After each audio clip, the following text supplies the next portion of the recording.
Olá, paz a todos. Vamos à leitura de um texto bíblico para a meditação.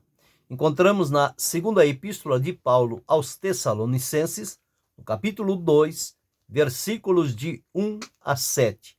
Assim está escrito: Ora, irmãos, rogamo-vos pela vinda de nosso Senhor Jesus Cristo e pela nossa reunião com ele, que não vos movais facilmente do vosso entendimento, nem vos perturbeis, quer por espírito, quer por palavra, quer por epístola, como de nós, como se o dia de Cristo estivesse já perto. Ninguém, de maneira alguma, vos engane, porque não será assim, sem que antes venha a apostasia e se manifeste o homem do pecado, o filho da perdição, o qual se opõe e se levanta contra tudo o que se chama Deus ou se adora, de sorte que se assentará como Deus no templo de Deus, querendo parecer Deus. Não vos lembrais de que estas coisas vos dizia quando ainda estava convosco? E agora vós sabeis o que o detém, para que a seu próprio tempo seja manifestado. Porque já o mistério da injustiça opera.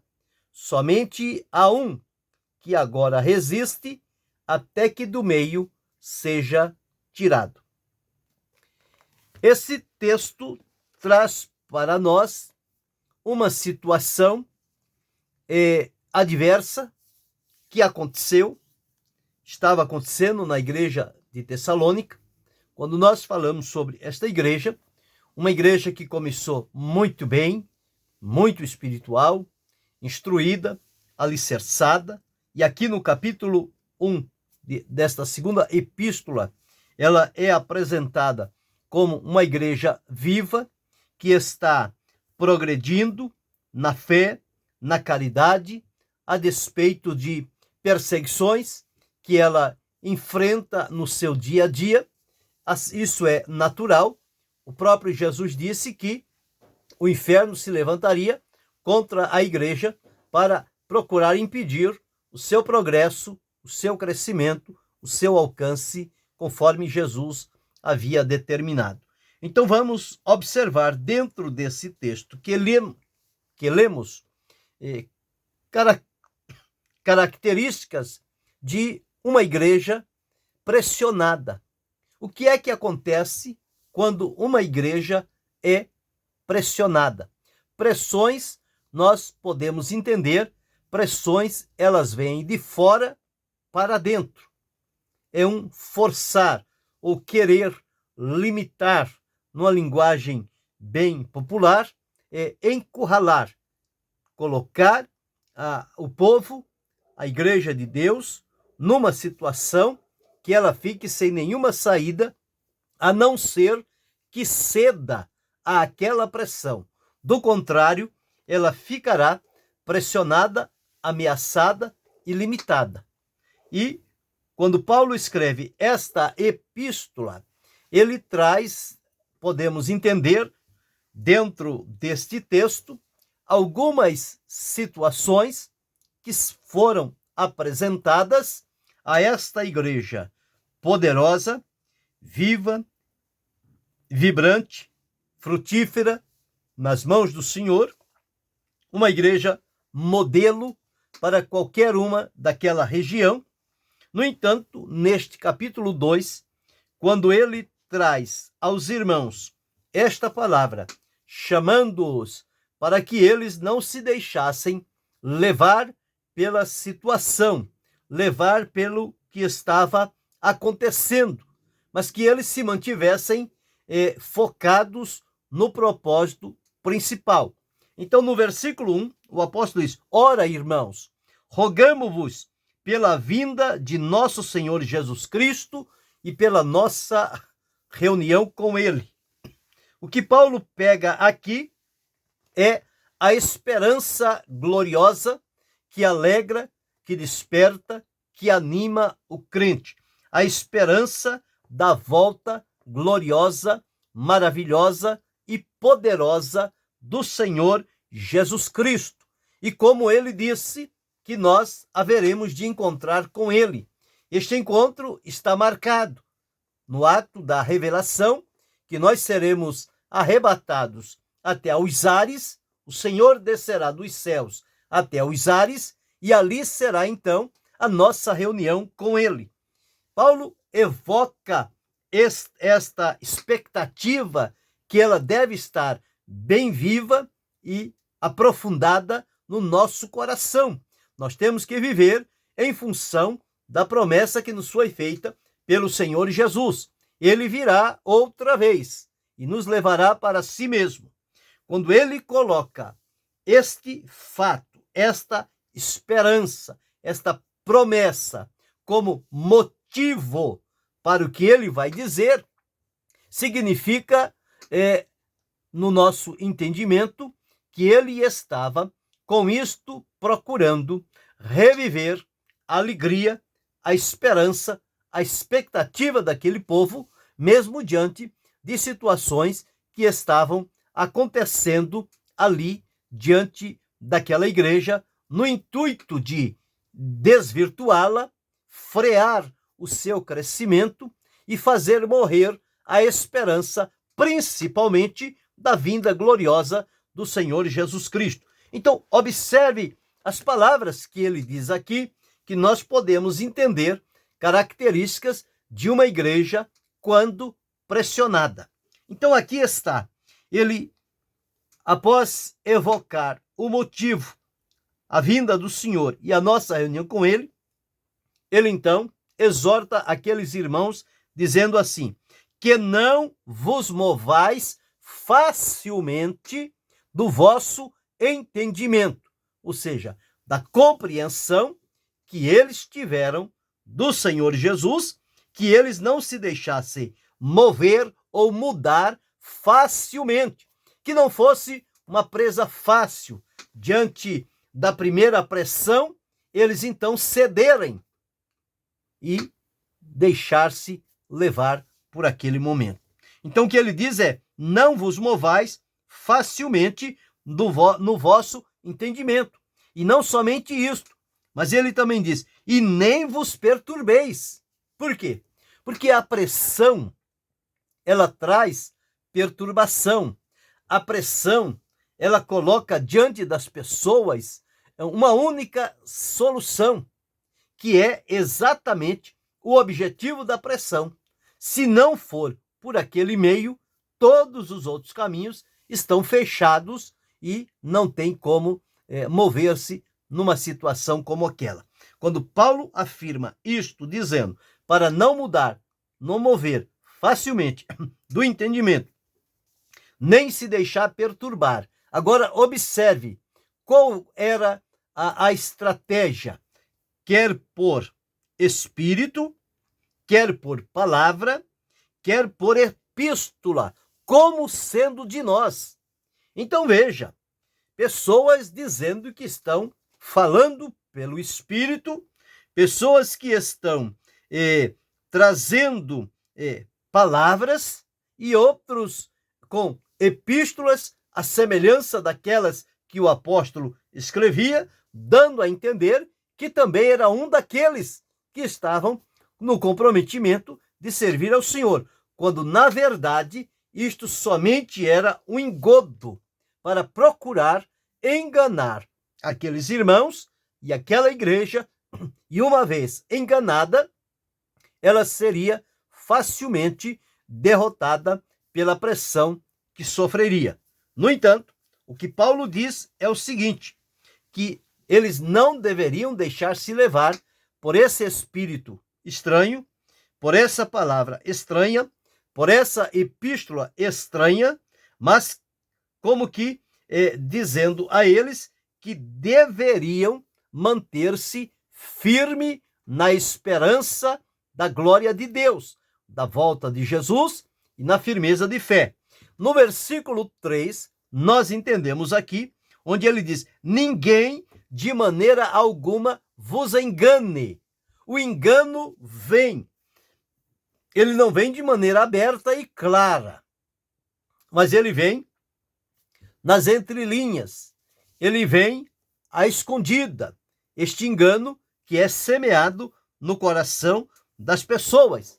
E o apóstolo afirma que não será assim como as pessoas pensam, sem que antes venha a apostasia. O primeiro passo a vir é a apostasia. Mas existem alguns caminhos antes que vão preparar o ambiente para que, quando chegar a vez da apostasia, ela já tenha um caminho preparado para seguir. E então ele afirma dizendo que esta apostasia, ela tem o objetivo de manifestar o homem do pecado, o filho da perdição, o anticristo. Existem muitos anticristos, aqueles que serviam a Cristo e de uma hora para outra foram vencidos pelas pressões, pelas dificuldades e agora passaram a agir contra Cristo. São os anticristos da atualidade. Mas o anticristo, o homem do pecado, conforme diz aqui, este então, o filho da perdição, ele terá o tempo que ele vai manifestar-se. Não é agora, imediato, porque a promessa de Deus ainda tem outras coisas antes deste acontecimento para cumprir-se. Então nós observamos que o apóstolo disse que eles haviam advertido aquela igreja, exortado através do ensinamento que estas coisas poderiam acontecer. O próprio apóstolo Paulo, quando naquela reunião lá em Éfeso, chamou os ministros e falou com eles do seu trabalho, ele disse, porque eu sei que depois da minha partida entrarão lobos cruéis no meio do rebanho, e eles vão se levantar dentre vocês mesmos. Pedro também disse isso. Então não era uma coisa assim que não estava por acontecer. Os sinais àquela época já demonstravam que esse espírito maligno iria apoderar-se das pessoas, inclusive de alguns que se diziam cristãos e estavam no meio do povo, e faria deles o seu ponto para atuação no meio do povo de Deus, no meio da igreja, da comunidade da fé. E isso traria, então, atraso, dificuldade e prejuízos àquela igreja tão viva, poderosa e abençoada quando começou.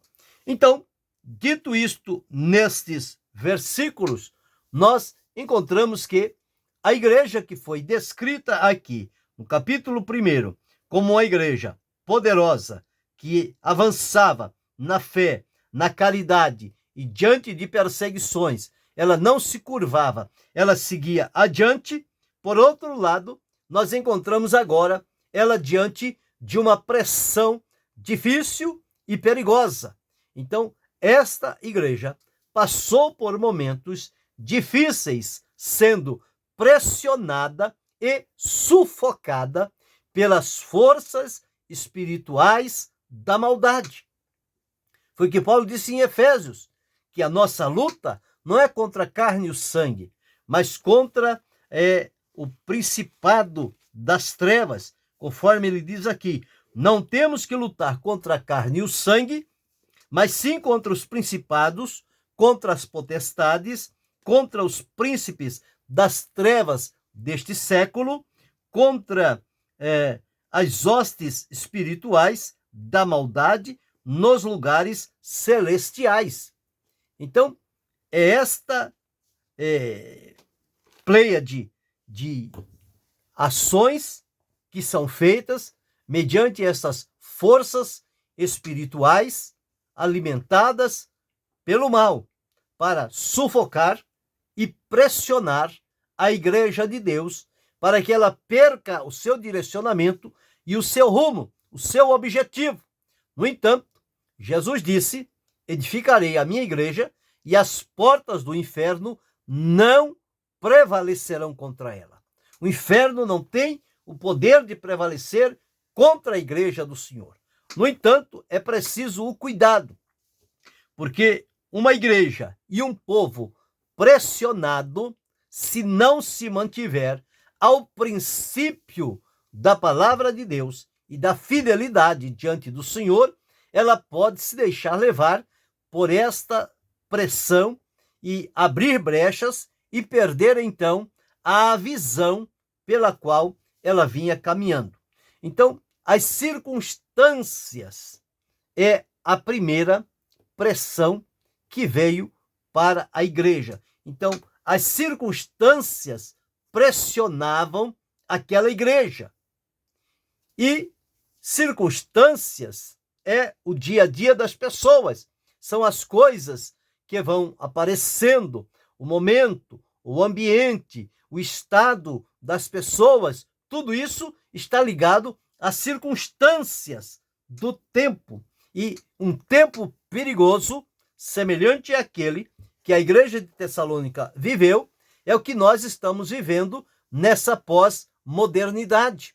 Esta pós-modernidade, ela está sendo alimentada por um espírito terrível e diabólico que combate contra a igreja do Senhor e procura pressioná-la de todas as maneiras. Inclusive, as circunstâncias, elas parecem estar aliadas com o poder das trevas no objetivo de pressionar a igreja do Senhor para que ela fique imóvel, paralisada, limitada, descredibilizada, que ela perca a sua credibilidade, que ela não seja relevante na sociedade.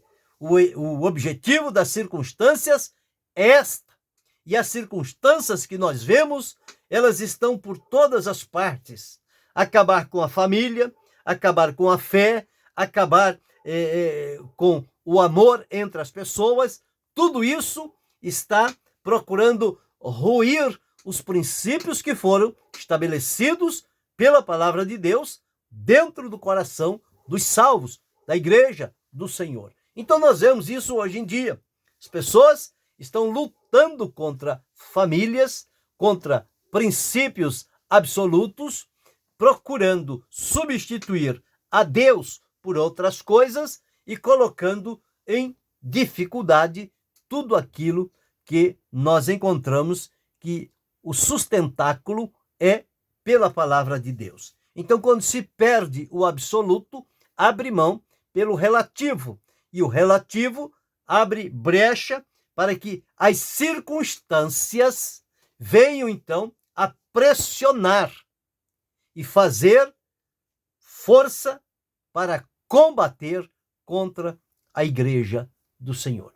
Então, esta igreja, nestes versículos 1 e 2, ela sentiu-se pressionada diante daquelas circunstâncias, como diz aqui, que eles não deveriam se mover facilmente do entendimento e nem se perturbar. Não dar atenção a aquilo que estava sendo difundido pelo conhecimento humano, fosse por espírito, por palavra ou por epístola. Quantos conhecimentos estão sendo difundidos aí como sendo de natureza espiritual e cristã, mas que, na verdade, o objetivo deles é minar a essência da igreja através destas circunstâncias. E há muitas pessoas que estão com os olhos fechados, não estão vendo, não estão discernindo o espírito que está dominando esta época e procurando pressionar a igreja gloriosa e poderosa do Senhor Jesus. Então, em primeiro lugar, as circunstâncias pressionavam a igreja de Tessalônica. Estas mesmas circunstâncias, hoje, com uma nova roupagem, elas existem no nosso meio e ela está pressionando a igreja. para que ela não siga o direcionamento estabelecido por Jesus para ir adiante e manifestar a glória de Deus.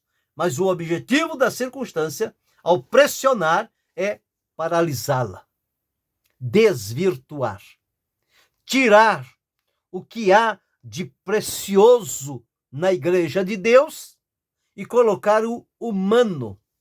Estas circunstâncias estão pressionando fortemente a igreja dos nossos dias. A segunda pressão que se apresenta diante da igreja são as dúvidas. As dúvidas que começam a ser levantadas acerca de coisas que outrora eram absolutas, agora já não são mais, porque eles estão abrindo mão do que é absoluto. Tudo é duvidoso, nada é tido como certeza. Tudo é relativo, tudo é passageiro, depende como cada um pensa. E então as dúvidas começam a se materializar na vida das pessoas, e uma igreja, ela também vai sentir-se pressionada diante das dúvidas. Por quê? Neste interim desta pressão da dúvida, é onde surgem os falsos mestres, os falsos doutores, os falsos apóstolos, os falsos pastores, os falsos cristãos. Estes é que abrem a brecha ao espírito do mundo, estando dentro da igreja, para combater contra ela, suscitando dúvidas na mente das pessoas, procurando colocar dúvida, coisa que as pessoas viam convicto e certo, com fidelidade, há tantos anos. De repente, alguém planta ali uma dúvida, e aquela pessoa perde toda a firmeza que ela tinha, abre mão do princípio da fidelidade e se deixa levar por esta dúvida diabólica, maligna, alimentada pelo espírito das trevas. Então, quando as dúvidas pressionam a igreja através dos falsos mestres, que hoje estão proliferando em todos os lugares na reunião do povo de Deus, esses discípulos de Satanás, eles estão lá infiltrados para suscitar dúvidas no meio do povo de Deus. Isso está, conforme observamos, nos versículos 3 a 6, que diz que ninguém vos engane, porque não será assim, antes que venha o homem do pecado, o filho da perdição, que se opõe e se levanta contra Deus, ou que se chama Deus ou adora, de sorte que se assentará como Deus, no templo de Deus, querendo parecer Deus. É assim. As pessoas hoje querem tirar Deus do centro e colocar o homem. E o homem a julgar-se como se ele próprio fosse Deus. E que ele acredita que todas as soluções que ele precisar já estão dentro dele. Portanto, ele não depende de Deus para ter uma solução para a sua vida. Ele tem em si a própria solução. Então, eles se tornam deuses. E isto traz a apostasia, que é o esfriamento da fé, é o desvio da fé, é a operação do erro que começa a se manifestar no meio do povo de Deus. Então, a apostasia é a terceira característica de uma igreja pressionada. A primeira característica, ela é pressionada pelas circunstâncias, pelo espírito que domina os ambientes, que não é o Espírito de Deus. Segundo, ela é pressionada pelas dúvidas que são suscitadas no meio do povo. Não são dúvidas no intuito de promover o crescimento, mas de contaminar as pessoas para que elas abram mão do verdadeiro e se firme no que é falso. As dúvidas têm este caráter de fazer isto. E terceiro, a apostasia, que é a negação consciente da fé em Cristo. Então, ela vem realmente para fazer um estrago tremendo na obra de Deus. É a pior praga e o pior tipo de joio na lavoura de Deus. Se tem uma coisa que arruina a igreja de Deus, é quando a apostasia abre caminho dentro daquele povo e começa a se expandir. Então, a apostasia é a negação consciente da fé em Cristo. É o desvio da fé. Quando as pessoas deixam de crer em Jesus, passam a crer em outras coisas. Deixam de adorar a Deus, passam a adorar outras coisas. Isso tudo vem através da apostasia.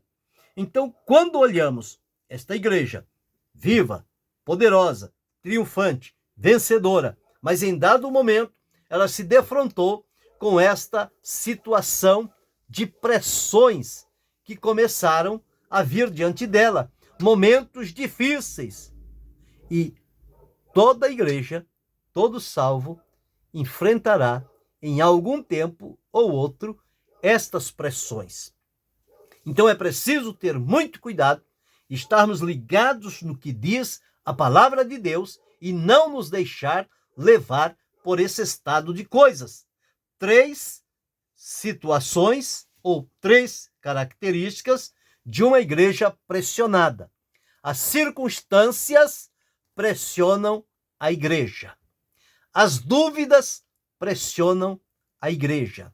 A apostasia pressiona a igreja. Então, ela precisa estar assegurada firmemente nas suas convicções e estabelecido os princípios de Deus, mediante a sua palavra, para enfrentar estas situações e não ceder, e não abrir brecha, e não recuar, mas continuar firmado em Deus, convicto do princípio estabelecido por Ele, dos absolutos de Deus, e vencer estas situações. Não será fácil. Não foi fácil para Tessalônica. Não será fácil para os nossos dias. Mas o que não podemos é abrir brecha, facilitar estas oportunidades para que as circunstâncias, as dúvidas e a apostasia encontrem por nosso intermédio caminho aberto para fazer o estrago na obra de Deus, na igreja do Senhor. Então precisamos pensar seriamente sobre isto e no que depender de nós, mantermos a nossa fé invicta, firmada em Cristo, manter-nos atentos, olhos abertos e ouvidos despertos para o discernimento de toda a prática que procura infiltrar-se no meio do povo de Deus e combater veementemente toda sorte de apostasia que procurar forçar o caminho para estabelecer-se no meio da igreja do Senhor. Então, aqui estão o que fazer. Graças a Deus que o Espírito Santo vem impedindo esta plena atuação do homem do pecado, para que ele se manifeste. Chegará o tempo em que ele há de manifestar-se e será aprisionado e julgado. Mas enquanto o Espírito Santo está lutando e trabalhando com a igreja, para que ela não ceda a estas pressões das circunstâncias, das dúvidas e da apostasia, mas se mantenha firmado no Senhor. Então, resta a nós o quê? Firmar-nos em Cristo e procurar vencer as pressões que vêm pelas circunstâncias, que vêm pelas dúvidas e que vêm pela apostasia.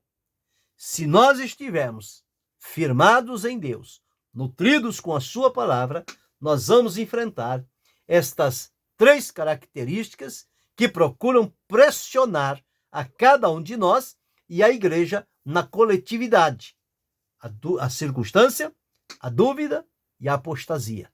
O Senhor há de dar-nos graça, força e coragem para resistir, combater e vencer, em nome do Senhor nosso Deus. Pesa sobre os nossos ombros esta responsabilidade de estar atento, olhos abertos, ouvidos atentos e coração disposto a agir conforme a vontade do Senhor. E que Deus continue abençoando-nos em Cristo Jesus, não só hoje, mas para todo sempre. Amém.